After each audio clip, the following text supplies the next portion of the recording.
Assalamualaikum warahmatullahi wabarakatuh. Kami dari kelompok 5 mata kuliah Kelembagaan, Organisasi, dan Kepemimpinan kelas paralel 3 yang beranggotakan Lulu, Dini, Anissa, dan Navia akan menjelaskan mengenai kepemimpinan dan pendekatan masyarakat pada kasus pandemi COVID-19. Analisis yang pertama mengenai permasalahan yang mewarnai peran pemimpin dalam menghadapi kegentingan pandemi COVID-19. Kepercayaan masyarakat kepada pemerintah menjadi modal utama dalam menghadapi COVID-19, sebagaimana yang terjadi di beberapa negara dengan tingkat kepercayaan yang rendah terhadap pemerintahnya. Masyarakat tidak patuh dengan himbauan yang telah dikeluarkan oleh pemerintah.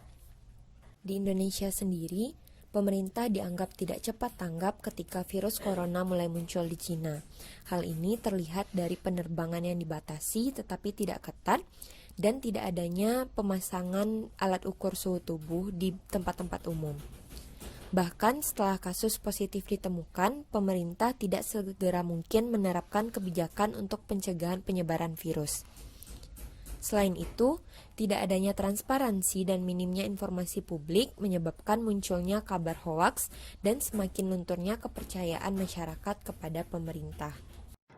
Selanjutnya, bagaimana gagasan tentang peran pemimpin dalam menghadapi situasi COVID-19 ini? Yang pertama, pemimpin itu harus dapat mengambil keputusan dengan cepat, tepat, dan juga penuh pertimbangan. Seperti yang kita ketahui dari bahan bacaan bahwa dalam mengambil keputusan, Presiden Jokowi itu cenderung lambat. Jadi, pemimpin itu harus dapat cepat untuk mengambil keputusan dan juga tepat dan penuh pertimbangan. Hal ini dapat direalisasikan dengan menanyakan pendapat dari para ahli, melihat kondisi dari negara lain dan juga melihat kondisi masyarakat di Indonesia sendiri. Selain itu, untuk mengambil keputusan tersebut juga harus dilihat dari tujuan yang ingin dicapai.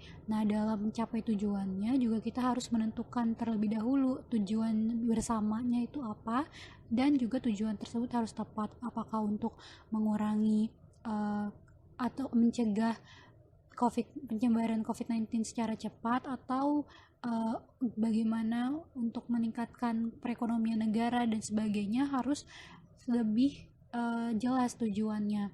Selain itu juga setelah mengambil keputusan, pemimpin juga harus dapat mempengaruhi. Nah, di sini pemimpin itu harus tegas dan dapat dipercaya oleh masyarakat sehingga dapat menimbulkan kepatuhan. Karena jika pemimpin tidak dipercaya dan juga masyarakat tidak patuh terhadap keputusan yang diambil oleh pemimpin tersebut, maka akan sia-sia saja dan masyarakat tidak akan mematuhi peraturan-peraturan tersebut. Nah, selain itu pemimpin juga harus dapat memotivasi dengan memberi rasa aman dan juga memberi semangat. Jadi dapat dipastikan bahwa keputusan yang diambil juga harus diselaraskan dengan rasa aman yang masyarakat dapat terima, dan juga pemimpin harus dapat memotivasi agar masyarakat ini juga dapat lebih semangat untuk menjalani kehidupannya di dalam pandemi ini. Selanjutnya, ada pendekatan yang dilakukan kepada masyarakat. Dalam perkuliahan sebelumnya, kita sudah mempelajari terdapat dua pendekatan, yakni ada struktural fungsional dan juga pendekatan konflik. Kelompok kami memilih pendekatan struktural fungsional karena pendekatan tersebut melihat masyarakat pada dasarnya terintegrasi menuju keseimbangan atau stabilitas. Dalam hal ini yakni menghilangkan COVID-19. Perubahan yang terjadi terkait dengan aturan dan norma yang berlaku berasal dari luar, yakni karena adanya pandemi COVID-19, pemerintah memberlakukan aturan-aturan baru seperti bekerja di rumah, social distancing, PSBB, memakai masker, pembentukan gugus tugas COVID-19 di tiap RW, dan lain sebagainya. Pemimpin juga dalam hal ini berperan dalam melakukan sosialisasi atas aturan baru yang diberlakukan serta melakukan pengawasan terhadap individu yang menyimpang dari nilai serta norma yang berlaku, dan juga pemberian sanksi atas pelanggaran yang dilakukan. Selanjutnya, upaya yang dapat dilakukan oleh seorang pemimpin untuk mengoptimalkan potensi berupa infrastruktur, digital, serta teknologi menurut kelompok kami ialah yang pertama, penerapan kebijakan yang bertujuan untuk keseimbangan antara perekonomian dan juga kesehatan yang terkait dengan COVID-19 pada masyarakat. Yang kedua, penerapan wajib protokol kesehatan saat melakukan seluruh aktivitas selama pandemi COVID-19. Yang ketiga, pemanfaatan perkembangan teknologi dalam segala aspek pencegahan COVID-19, seperti pembuatan materi kampanye pencegahan virus melalui sosial media.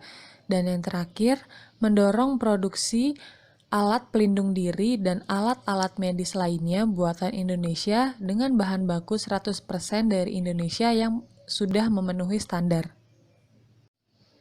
Selanjutnya, upaya yang dapat dilakukan oleh seorang pemimpin untuk mengoptimalkan potensi berupa infrastruktur, digital, serta teknologi menurut kelompok kami ialah yang pertama, penerapan kebijakan yang bertujuan untuk keseimbangan antara perekonomian dan juga kesehatan yang terkait dengan COVID-19 pada masyarakat.